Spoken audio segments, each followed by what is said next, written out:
Hello everyone, I hope that you're all doing well. This is me Sayyid Shujatullah. Today we'll be discussing about 25th November 2021 current affairs. Okay, so welcome to Iqra IAS current affairs channel. Let us go ahead in our discussion. चलो हम पढ़ेंगे अब radio callers ये क्या है? Radio callers एक device है, एक डिवाइस है जो हम एलिफेंट के कान पे लगाते हैं। एलिफेंट के ईयर्स है ना, ईयर लोब्स, उसके नीचे 8 किलो की 8 kg we of this radio collar GPS enabled device we are going to install वहाँ पे लगाने वाले हैं। ओके, ऑलरेडी ये लग चुका भी है, एक दो एलिफेंट्स को लगा भी दिए हैं। Just to know it their whereabouts, कहाँ पे जा रहे हैं वो, क्या खा रहे हो, उनके रास्ते क्या क्या है। अगर चलो उनके रास्ते अगर अपने को पता चले, जनरली उन लोग कहाँ पे घूमते हैं, ये जो है ना एलिफेंट्स कहाँ पे घूमते हैं, अगर ये रास्ते अपने को पता है, so what will happen is we can corridor that particular place. हम वो प्लेस को कॉरिडोर कर सकते हैं, हम वो प्लेस को बैरिकेड बना के वहाँ पे ह्यूमन मूवमेंट रेस्ट्रिक्ट कर सकते हैं। इससे क्या होगा, मैन और ह्यूमन का कॉन्फ्लिक्ट नहीं आएगा। और this in case of any conflict, फिर obviously man is the superior species, ये तो मार देंगे एलिफेंट को। तो ऐसा मैन एंड ह्यूमन कॉन्फ्लिक्ट आना नहीं चाहिए, सो दैट ये दोनों को प्रॉपरली इनके प्लेस पे घूमने की जगह ज़रूरी है। बिकॉज आपको पता है कि human beings are also allowed, tribals are also allowed, and there are also smugglers are there, there also poachers are there, there also hunters are there, illegal people are also there along with tribal people. तो उससे क्या होगा, तो अगर कोई अब बदकिस्मती है एलिफेंट की, वो मिल गया, उसको मारना, उसका दांत निकालना, बिकॉज उनके जो भी दांत होते हैं एवोरी के, वो बहुत कॉस्टलीस्ट भी होते हैं, राइट। तो उनका मार्केट में डिमांड है। जैसे कि बड़े बड़े घर में हॉल में दो बड़े बड़े हाथी के दांत, या एक बड़े बड़े घर में आप आलिशान घर में ये देखते हैं कि टाइगर का एक चमड़ा रखे वाला है, एक स्किन रखे वाला है। तो ये लोग नहीं, ये लोग क्या करते हैं, खरीदते भी, इसका डिमांड भी है। चलो यहाँ पे इलीगल है इंडिया में, बट बाहर के देश में ये आप रख सकते, तो वो लोग अपने अपने स्टेटस को बताने के लिए, अपने जो भी है उसको बताने के लिए, तो वो लोग खरीदते हैं। तो ये ह्यूमन और मैन की कॉन्फ्लिक्ट मैक्सिमम कम करने के लिए we have got this radio collars. इससे अपने को पूरा पता चलेगा ये जा कहाँ रहा है, कहाँ पे पानी पी रहे हैं ये लोग, कहाँ पे स्टे कर रहे हैं, कहाँ पे रह रहे हैं, सो दैट हम उनके पूरी whatever the habited place को कॉरिडोर करके उनको वहाँ पे छोड़ देना है, right. Okay, so that maximum human और elephant conflict we have to avoid. This is a very good this is a very good initiative. और ये हमेशा याद रखिए आप, कॉरिडोर का मतलब है, ओके, एनिमल कॉरिडोर का मतलब है उनके रास्ते, कहाँ कहाँ पे वो फिर रहे हैं, उनके रास्ते, that is called as what, corridor. This particular initiative, ये जो इनिशिएटिव है, नोवेल इनिशिएटिव है, it is taken by Assam State Forest Department and in collaboration with one of the world largest conserving NGO, that is World Wildlife Fund, world wild life fund, यहाँ से भी ठीक है। अब इनके बाद वर्ल्ड वाइल्ड लाइफ फंड क्या है, it's a non governmental organisation है। हमेशा याद रखो, गवर्नमेंटल ऑर्गेनाइजेशन का मतलब है गवर्नमेंट बनाई है वो ऑर्गेनाइजेशन को, वो बॉडी को, that is called as governmental organisation, like national highway authority of India, airports authority of India.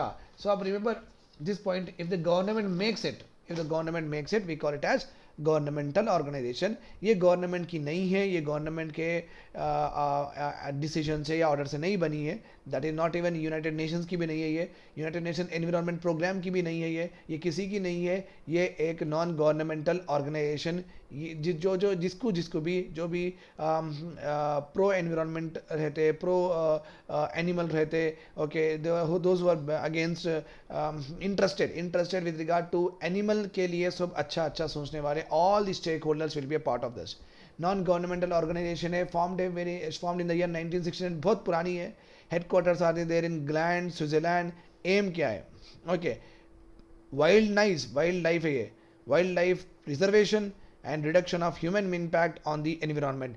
आप हमेशा याद रखिए, ये सिर्फ वाइल्ड लाइफ के ऊपर ही नहीं है, okay, they also talked about कि एनवायरनमेंट को भी बचाना है। So they are also involve in what pollution control, they are also involve in what conservation also, okay, conservation of environment खराब होना नहीं चाहिए, पोल्यूशन के भी they will take the steps, and also they will also make sure that wild life भी खराब नहीं हो रही है, just like elephant, okay, as I have told you that ये दुनिया की सबसे बड़ी कंजर्वेशन ऑर्गेनाइजेशन है, इन द सेंस दैट इनके पास बहुत सारे लोग हैं सब्सक्राइबर्स, ओके, और बहुत बड़ा एलॉबरेट सिस्टम है इनका, ओके, हर जगह इनके ब्रांचेस हो रहते हैं, इंडिया में एक है इनका, हर कंट्री में रहते हैं लोग, काम करते हैं यहाँ पे, okay, so it's a world largest conservation organisation. इनके reports which are very very महत्वपूर्ण होते हैं, हमेशा बहुत इंपॉर्टेंट होते हैं reports, always in the UPSC also, UPSC के लिए भी इंपॉर्टेंट है, पॉलिसी मेकर्स के लिए भी इंपॉर्टेंट है, राइट।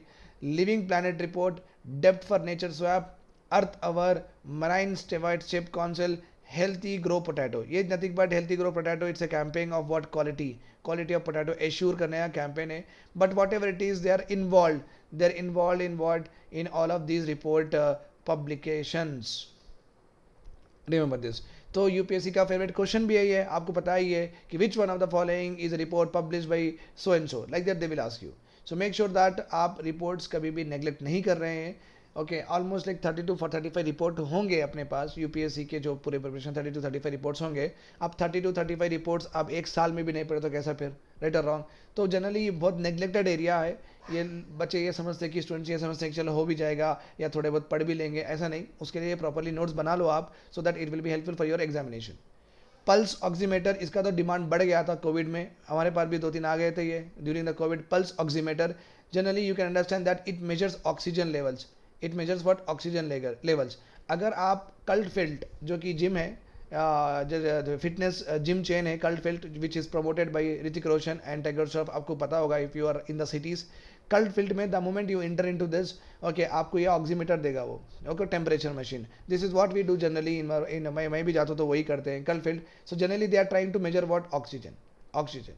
ए स्मॉल क्लिप है, अपने क्लिप मीन्स नथिंग बट अपने उंगली में ये अटका देते हैं, small clip like device use to calculate the amount of oxygen in your blood, ये इंपॉर्टेंट है, बस ये यही कैलकुलेट करने के लिए है। अब ये बीपी कैलकुलेट करता, ये कैलकुलेट करता, ये सब नहीं बोलना है, okay. Very very important point for the examination, oxygen के लिए ही है ये।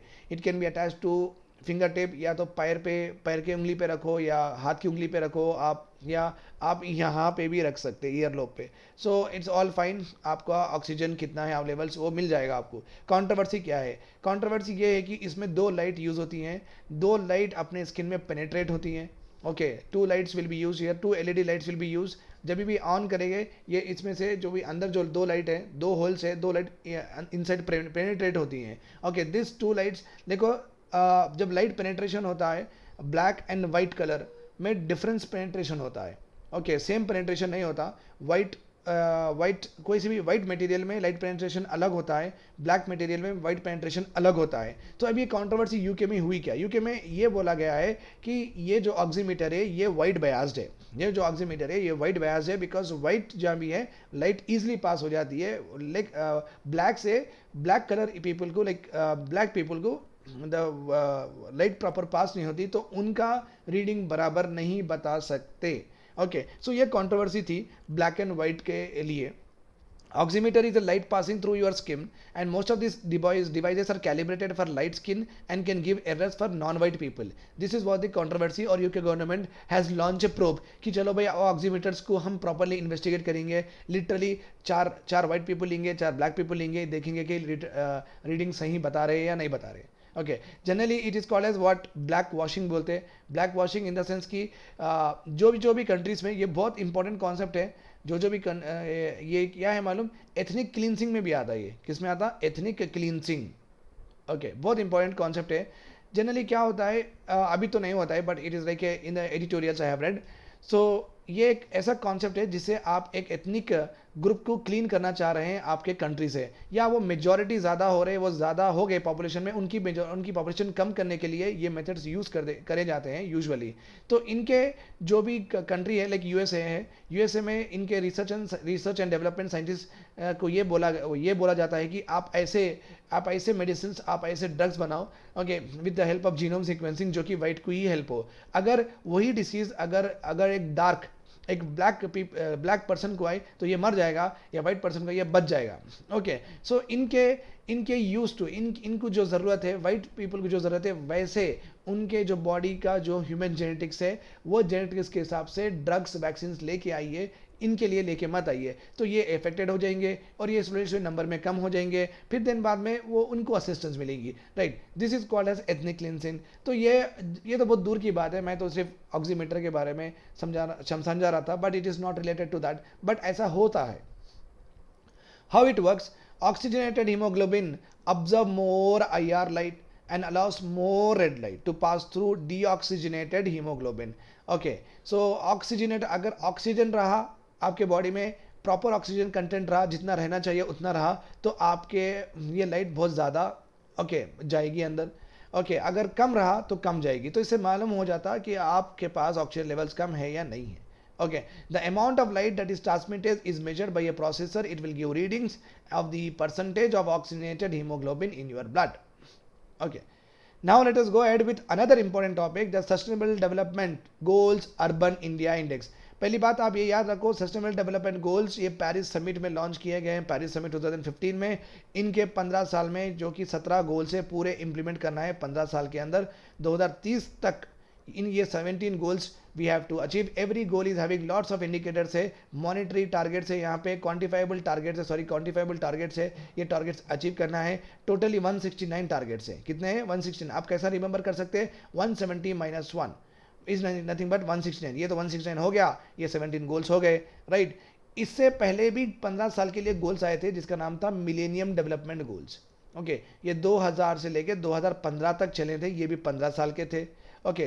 इसमें तो 8 ही थे, 8 मिलेनियम डेवलपमेंट गोल्स थे, यहाँ पे 17 है। सो सस्टेनेबल डेवलपमेंट गोल्स यहाँ के बैकड्रॉप पे मिलेनियम डेवलपमेंट गोल्स के ऊपर ही बनाया गया है मैक्सिमम। सो आप प्लीज इसका कंपैरेटिव स्टडी कर लेना, बहुत इंपॉर्टेंट है फॉर द एग्जामिनेशन, ठीक है।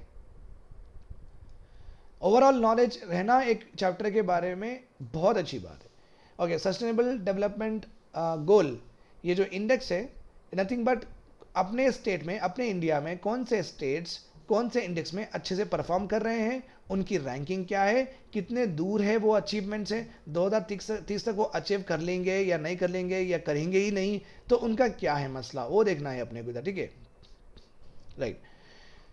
सो ये तो फर्स्ट एवर है माय डियर स्टूडेंट्स, ये तो फर्स्ट एवर है, पहली बार। अभी तक आया था तो इंडिया के लिए टोटल आया था, अभी पहली बार सिर्फ अर्बन एरियाज के लिए आया है। Sustainable development goal urban India index launch by NITI Aayog. पूरा टोटल सस्टेनेबल डेवलपमेंट इंडेक्स भी नीति आयोग ही कर रहे हैं। सो सस्टेनेबल डेवलपमेंट इंडेक्स अगर आ ही गया तो आप रूरल रहो या अर्बन रहो या नॉर्मल रहो, आप लिख देना कि वो नीति आयोग का काम है। NITI Aayog has developed sustainable development urban index and dashboard in collaboration with some other organization like GIS and BMZ, under the umbrella of Indo-German Development Corporation. Very important point for the examination. Her sustainable development goal will be measured with in the scale of what 0 to 100. 0 है तो अब सबसे बेकार perform कर रहा है state, 100 है तो सबसे बेस्ट परफॉर्म कर रहा है state. A score of 100 implies that urban areas has achieved the target set of 2030. All states will be categorized into what?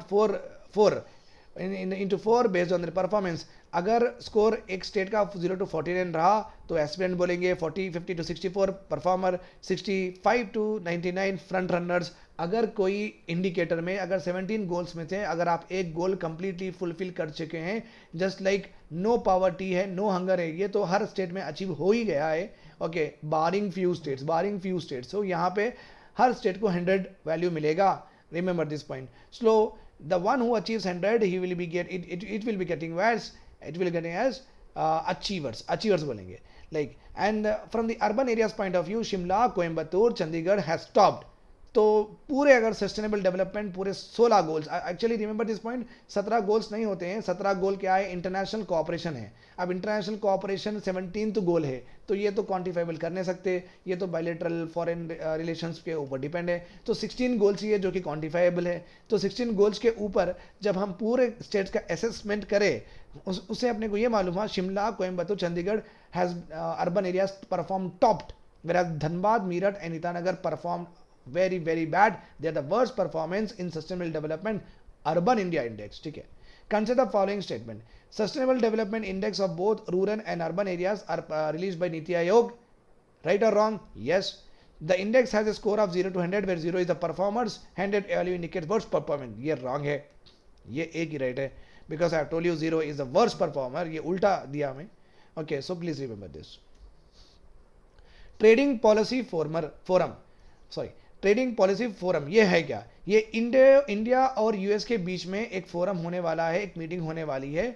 अपने यूएस के रिलेशंस बहुत डिटेरियोरेट हो रहे हैं.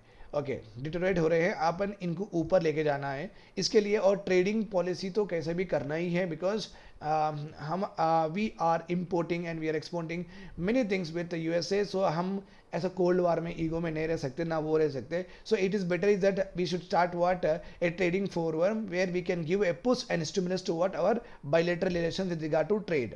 Okay, so the bilateral commerce between India and US is expected to cross 100 billion. इतना ज़्यादा trade हो रहा है, इंपोर्ट एंड एक्सपोर्ट दोनों का मिला के $100 बिलियन का हम क्या बोलते हैं ट्रेडिंग कर रहे हैं, हम बिजनेस कर रहे हैं विद यूएसए. ओके, यहाँ पे ये फोरम में क्या बात करने वाले हैं अपन. 23 नवंबर को हुआ है. Collaboration, cooperation in trade matters. आपके तारीफ क्या रहेंगे, आपके ड्यूटीज़ क्या रहेंगे, आपका एक्सपोर्ट क्या रहेगा, ड्यूटी इंपोर्ट क्या रहेंगे, कौन से प्रोडक्ट्स में आप एग्जेम्पशन देंगे, हम कौन से प्रोडक्ट्स में एग्जेम्पशन देंगे, etcetera etcetera. Resolving bilateral trade concerns, जो आईपीआर रिलेटेड इशू है, हमारा पोटेंट आया, पेटेंट है, ये सब है, क्वालिटी रिलेटेड इशूज़ है, तो ये पूरे भी यहाँ पे डिस्कस होंगे.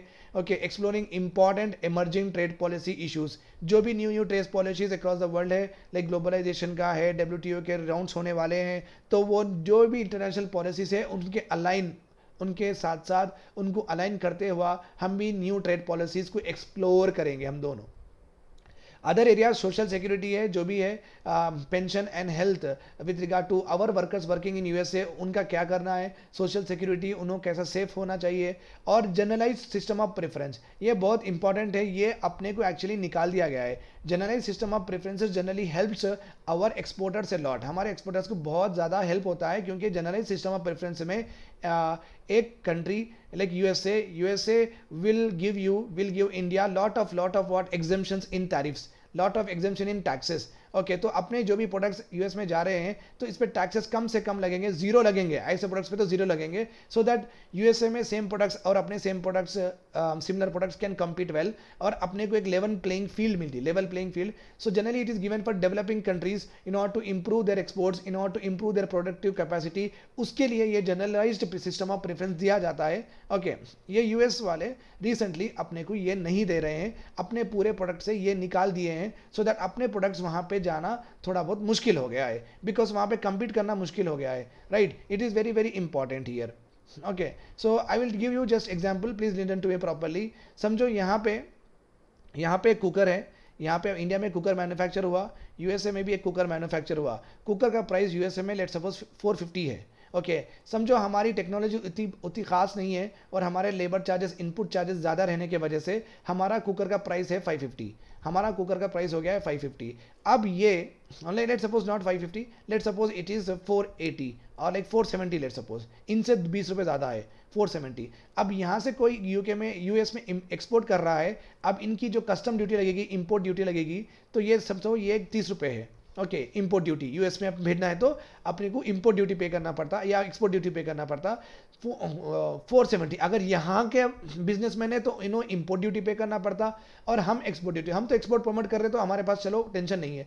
यहाँ का बिजनेसमैन अगर हमारे इंडियन मेड कुकर अगर बेचना है इनको यहाँ पे, तो इनको इंपोर्ट ड्यूटी पे करना पड़ता. So let suppose the import duty 30, 470 plus 30 कितने हो गए 500. अब 450 यहाँ पे उनका कुकर रेट चल रहा, अपना प्रोडक्ट 500 में जा रहा. ये कॉम्पिटिटिव प्राइसेस नहीं है, क्योंकि हमारा प्राइस उनके प्राइस से कंपीट ही नहीं कर सक रहा. तो generally as a human being हमेशा याद रखो, वी आर प्राइस सेंसिटिव. अब ऐसा मत बोलो कि सर नहीं कितना भी महंगा है मैं खरीद सकता हूँ, जैसा कि पेट्रोल प्राइसेस आजकल ज़्यादा हो रहे, तो बहुत सारे लोग हाँ क्या होता, कुछ नहीं होता, ऐसा. तो ऐसा नहीं होता. इकोनॉमी ऐसे लोगों की बात नहीं करती. Economy rational thinking, it should be rational thinking. अगर आप सिमिलर प्रोडक्ट्स है, अगर थोड़ा बहुत क्वालिटी भी आप मैनेज कर लोगे, बट जहाँ पे प्राइस कम होगा आप वो वहाँ पे चले जाओगे, बिकॉज इन द सेंस इस क्वालिटी थोड़ी बहुत ऊपर नीचे हुई तो चलती, but price is one of the main criteria two by something. ये तो है, ठीक है, आप ये बात याद रख लो. तो अपना 500 रुपये का कुकर विथ इम्पोर्ट ड्यूटी, उनका 450 का, तो अपने तो कुकर बिकेंगे नहीं, और अपने जो मैन्युफैक्चर जो कुकर भेज रहे हैं वो कुकर बेचना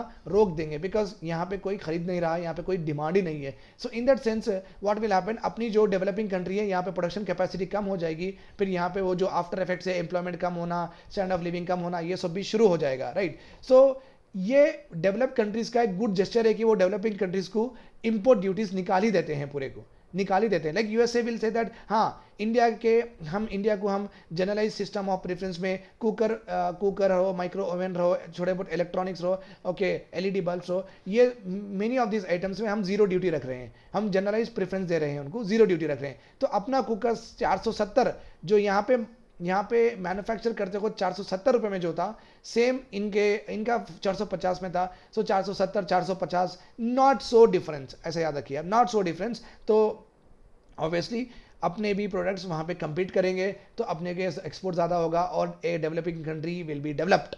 ओके, सॉरी. सो है जनरलाइज सिस्टम ऑफ प्रेफरेंस, और ये यूएसए ये जनरलाइज सिस्टम प्रेफरेंस अपने से ये स्टेटस अपना ले लिया है 2019 में, और ये ट्रेड पॉलिसी फोरम में ये भी बात होने वाली है, भाई हमारा स्टेटस वापस दे दो. ओके, ये generalise system of preference it was launch by United Nation trade and development. Okay, ये जो यूनाइटेड नेशन का एक विंग है, वो उनका एक कॉन्सेप्ट उनका है. 1971 it was launched. It is a US trade program designed to promote economic growth in the developing world by providing preferential duty free entry, import duty पूरे कम कर दो, जीरो कर दो, up to 4,800 products for 128 countries. So 128 countries में अपनी भी एक country थी, but USA remote it in 2019. हम चाह रहे हैं ये हमें दे दीजिए, सो दैट हमारे एक्सपोर्ट बहुत सारे प्रोडक्ट्स आपको भेजेंगे, हमको डेवलपमेंट होगा. और एक भी है my dear student, that is called as most favoured nation का MFN. ये जो है ये WTO है, ये एनकैड है, GSP एनकैड है, MFN WTO है. यहाँ पे भी वो होता, अगर एक कंट्री, अगर एक यूएसए है, अगर एक कंट्री उनकी एक क्लोजेस्ट कंट्री रहो, या अगर उनको जो भी कंट्री समझ में आती है, लेट सपोज यूएसए जर्मनी के प्रोडक्ट्स, जर्मनी के प्रोडक्ट को जीरो टैरिफ रखी है, लाइक 10 प्रोडक्ट्स को जीरो टैरिफ रखी है, तो the same 10 products benefit of zero tariff should be given for all other countries in WTO. All other countries in WTO. जब आप एक को आपके क्लोजनेस से, आपके प्रॉक्सिमिटी से, आप अगर एक कंट्री को बहुत इंपॉर्टेंस प्रेफरेंस दे रहे हैं और उनके प्रोडक्ट्स को मैक्सिमम जीरो फ्री कर दिए हैं, जीरो टैरिफ कर दिए हैं, सेम टू सेम आपको हर अदर मेंबर को करना होगा मोस्ट फेवर्ड नेशन स्टेटस.